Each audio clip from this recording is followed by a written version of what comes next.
Amestris, a beacon of scientific progress. The advancements in medicine, technology, and of course alchemy that have been made within this nation's growing borders, which are, fun fact, almost perfectly circular for no reason in particular, have made it the envy of the modern world. But while Amestrian science is the best in the world, that's just one reason of many to visit this beautiful nation. It is a land of gorgeous, varied landscapes and equally diverse people and cultures. Nobody's gonna believe that. And today I'm here to guide you through its lush countryside, its thriving cities, and the stark natural beauty of its wilderness. Our tour begins in the nation's beating heart, the creatively named Central City, where the country's noble military leaders work tirelessly to protect it from foreign enemies maliciously living on what should be Amestrian soil. Outside the command center's walls, the city's people sleep soundly, knowing that they are protected by a military that deeply values each and every one of their souls. That's kind of weird wording. Walk about during the day and you'll see the city's streets bustling with activity. It's people going about their daily business without even the slightest worry that danger might be lurking right beneath their feet. Because it's not. If you're really lucky, you might even catch a glimpse of the nation's beloved leader, Führer King Bradley, as he goes about his important daily duties. Today, he's joined by his lovely wife and their son Selim. The people of Amestris love the Bradley family, or else, and little Selim in particular has captured the hearts and minds of the populace. This precocious little scamp is practically the whole nation's son. And in Central especially, it's almost impossible to get away from him.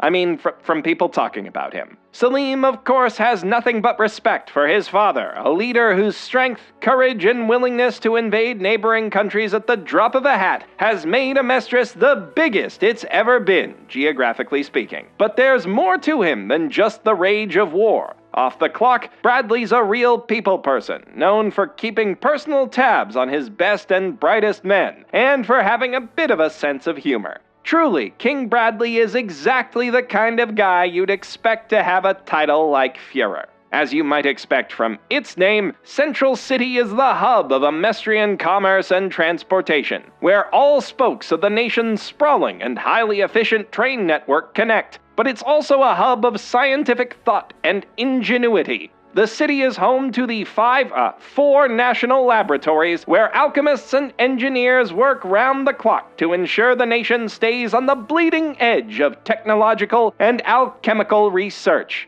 Central also hosts the National Central Library, a gargantuan repository of literature and reference material that is a true sight to behold for any book lover. Central's library represents the sum total knowledge accrued by generations of alchemists working in the city and outside it as well. Knowing that not all progress can be made within the sterile confines of a lab, the Amestrian military also funds the groundbreaking research of independent visionaries across the land through its State Alchemist program. Alchemists recognized for their talents by the state are given grant money and access to classified information so that their unique and brilliant minds can be put to the best possible use. And all the military asks in return for this generosity is that these alchemists work toward the betterment of their fellow man, and occasionally murder him when he gets uppity. Moving on to East City, a short train ride away in exactly the direction you'd expect, we find one such brilliant mind at work. The Sewing Life alchemist, Sho Tucker, who made headlines around the world 2 years ago when he unveiled his incredible breakthrough, a talking chimera. Kill me! Ain't that just the neatest? Tucker's more than just a great alchemist, though. He's also a great father who spends every second he's not in the lab caring for his beloved daughter Nina. Nina wishes she could see more of her daddy, of course, but she's proud to know that when he's away from her, he's working like a dog for her sake and the sake of her whole country. And we can be sure that she'll be prouder still when she sees his next breakthrough. Who knows? One day she might even find herself working like a dog to help him. Tucker is just one of the talented state alchemists working out of East City. Wandering its streets, you might also cross paths with the heroic flame alchemist, Roy Mustang, or the towering strong-arm alchemist, Alex Armstrong, or any of the dozens of other researchers who call this city home. Why, if someone were looking to meet a state alchemist to, say, get his autograph, this city would really be the perfect place to hunt them down. Now, big city living isn't for everyone, and it's far from the only kind of life this beautiful land has to offer. Toward the edge of eastern Amestris, for example, we find the pious township of Lior, a strange place where, in contrast to the rest of this perfect 2D disc we call home, everyone's world seems to revolve around the sun. How novel. The dry heat of the desert is a constant concern for workers in this small town, so perhaps it should come as no surprise that the sun itself, represented by the bearded god Leto, is an object of worship for these simple pagans. Of course, it goes without saying that they have not seen the true light of the 6 pure moes, for if they had, they would abandon their heathen ways in an instant. But there is a certain charm in observing the outdated customs and rituals these simple folk follow in honor of their false idol. Still, it is sad to think that these kindly people are doomed to spend eternity in anime hell, where all their favorite shows will come out a year late on Netflix, and the only figurines available are Funko Pops. If you'd like to help them, the Anime Pope is always looking for otaku missionaries, as well as donations of used Nendoroids for undermoed youths. Of course, not everyone can travel to spread the good word, and for the rest of you, there's plenty more of Amestris left to be seen. Turning our eyes to the southern countryside, we find quaint, idyllic little towns like Dublith and Rezumbool, a small riverside community of sheep farmers. If the hustle and bustle of the big city is too much for you, perhaps a stroll through the fields and country roads of this lovely little farming town will be more to your liking. Thanks to the remarkable efficiency of the Amestrian railway system, these scenic views are mere hours away from East City and a few days from Central. And you don't have to go much further south to reach the recently annexed province of Ishval, where nothing happened, also nobody lives there. Don't go there. Rezumbool's landscapes are so beautiful and peaceful that it feels like nothing could ever possibly go wrong here. Just look at these lush, rolling fields. They practically scream, this place is immune to tragedy. Bring your family here, especially dear old Mom. The town's famous Spring Sheep Festival comes right around Mother's Day, so it's a perfect time to take her out to see the sights, or perhaps treat her to a lovely country picnic, just to show her how glad you are she's alive. Even in small towns like these, signs of Amestrian scientific dominance can be found everywhere if you know where to look. Amid the farmers and country folk, you'll find many scholars hard at work studying the incredible science of alchemy. In fact, national celebrity Edward Elric, the youngest alchemic researcher in Amestrian history to attain state certification, was born in this sleepy burg. Just outside of town, you'll also find Rockbell Automail, a family-run workshop that is but one of many small cogs in the vast machine of the Amestrian automail industry. Automail, incredible automated armor used to replace missing limbs, is one of the great marvels of Amestrian engineering, and quaint little shops like this can be found throughout the nation. But to see how marvelous automail can really be, we must travel northwest, back toward Central City and the bustling boomtown of Rush Valley. Rush Valley was once little more than an unseemly stone gash in the Amestrian countryside, but the advent of automail has transformed the once empty, arid land into a thriving center of commerce and industry, where ores from local mines are refined into cutting-edge iron and steel limbs, sometimes with literal cutting edges. Automail users from across the land flock to the valley to show off their gear and keep up with the latest advancements in automail technology, which come at incredible speed, fueled by intense competition between the valley's many talented engineers.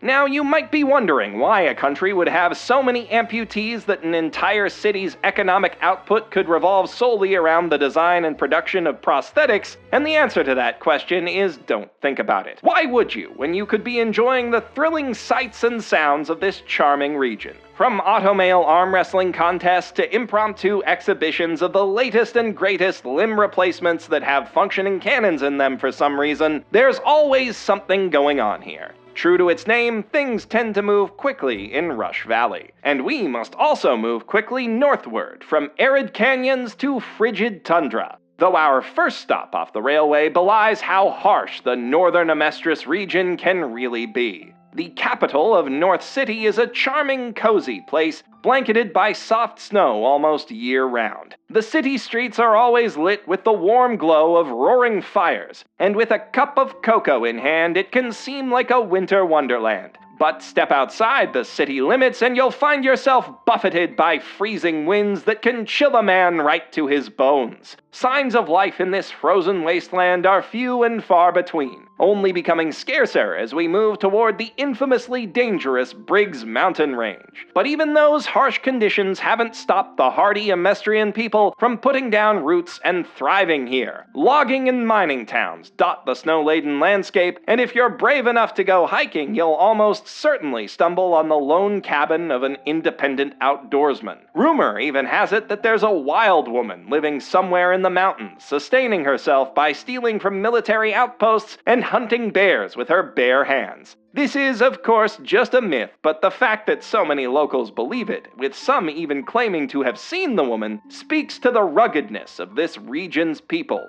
The towering mountains to the north are breathtaking, but the falling snow hides an even more impressive sight. Fort Briggs, a massive wall of steel and guns that stretches across the passage between Amestris and her less-than-friendly northern neighbor Drachma. Tourists and civilians aren't normally allowed to visit the fort, but our camera crew was lucky enough to be given a closer look, and as you can see, it is truly a sight to behold. The ultimate testament to Amestrian strength and scientific progress, this massive steel wall couldn't exist anywhere else in the world. For any other nation, the maintenance and construction costs of such a structure would be astronomical. But alchemy trivializes those concerns and makes possible what would otherwise be, and I really can't stress this enough, a colossal waste of time and money. Intimidating as the fort itself is, though, it can't hold a candle to its commander, Major General Olivier Mira Armstrong. Known for her icy demeanor, which makes the frigid north around her look balmy by comparison, General Armstrong's refusal to give an inch in battle or conversation has made this fortress truly impenetrable, earning her the fitting nickname the Northern Wall of Briggs. She is one of the unsung heroes of Amestris, and I think I speak for all of us when I say I want her to step on me. Now, with the chilly north behind us, we at last reach the final stop on our tour. Western Amestris, home to... hold on. That can't be right. Absolutely nothing of note, apparently. Also, literally nothing has ever happened there. Oh wait, there is Table City, a beautiful spot on the western border that's notable for being shaped like a perfect circle for no reason in particular. And, I think they shot a movie there once? Bit of an anticlimax to end on, but the beautiful sights and sounds we've witnessed on this tour, and the incredible people we've met along the way more than make up for it. And this film can only show you a sliver of what this beautiful country has to offer should you choose to visit it. To quote part-time Amestrian tourism minister General Raven, Amestris is a nation full of life and energy. And as a tourist here, you can rest assured that your life energy will be used to its fullest. It's also worth noting that Amestris will be a prime viewing spot for the celestial event of the century. Next year's coming total lunar eclipse can be seen in all its glory from every corner of the nation. And in celebration of this rare occurrence, tickets to visit Amestris are the cheapest they've ever been. When asked about the reasons for this show of generosity, General Raven said, "We really just want as many people in the country as humanly possible on that day in particular. I'm sure they'll all find that the sight of the eclipse is to die for. Ha ha ha, ha ha ha ha ha, ha ha ha ha ha ha ha." What a swell guy. From the impossible scientific wonders of alchemy to the simple joy of a stroll in the countryside, Amestris really does have something to offer for everyone, except Ishvalans. Folk here talk an awful lot about equivalent exchange, and by that logic, a trip to this beautiful land ought to cost you an arm and a leg. But Amestris is as welcoming and affordable a vacation destination as you're likely to find in the anime world. So what are you waiting for? You're not gonna live forever. Start the journey of a lifetime today. This film was brought to you by the Amestrian Tourism Board and His Holiness the Anime Pope in conjunction with our sponsor, Dollar Shave Club. Whether you're traveling to exotic lands or lounging at home, it's important to stay both clean and clean-shaven. And Dollar Shave Club is your one-stop shop not just for affordable, high-quality razors, but for all of your daily grooming needs. From toothbrushes and pastes to hair care and styling products to their new lines of cologne and deodorants, Dollar Shave Club sells everything you need to look, feel, and smell your best. Right now at dollarshaveclub.com/basement, they're selling special starter sets of some of their best items, so you can see for yourself what works for you for just $5 a piece. The oral care set comes with their weighty toothbrush and a trial-sized toothpaste tube, while their shower set packs in their Amber Lavender Body Cleanser, Hawaiian Ginger Face Cleanser, and their Sage and Black Pepper Shampoo. Last but not least, the shave set comes with their executive razor and a 3-ounce tube of Dr. Carver's shave butter, which makes getting a clean, bloodless shave so simple and easy that even someone as clumsy as me can do it, most of the time. Go to dollarshaveclub.com/basement to get this exclusive deal and join the club today. Thanks for tuning in, everyone. This is a pretty different video from everything that I've made before, so I'm excited to see what y'all think of it, and I'd love to hear your feedback as to how it could be improved and what other anime travelogues you'd like to see. Leave all of that in the comments below, and if you want to see more that's sorta like this, click the link on screen to check out my public service anime series. I'm Geoff Thew, professional shitbag, signing out from my mother's basement.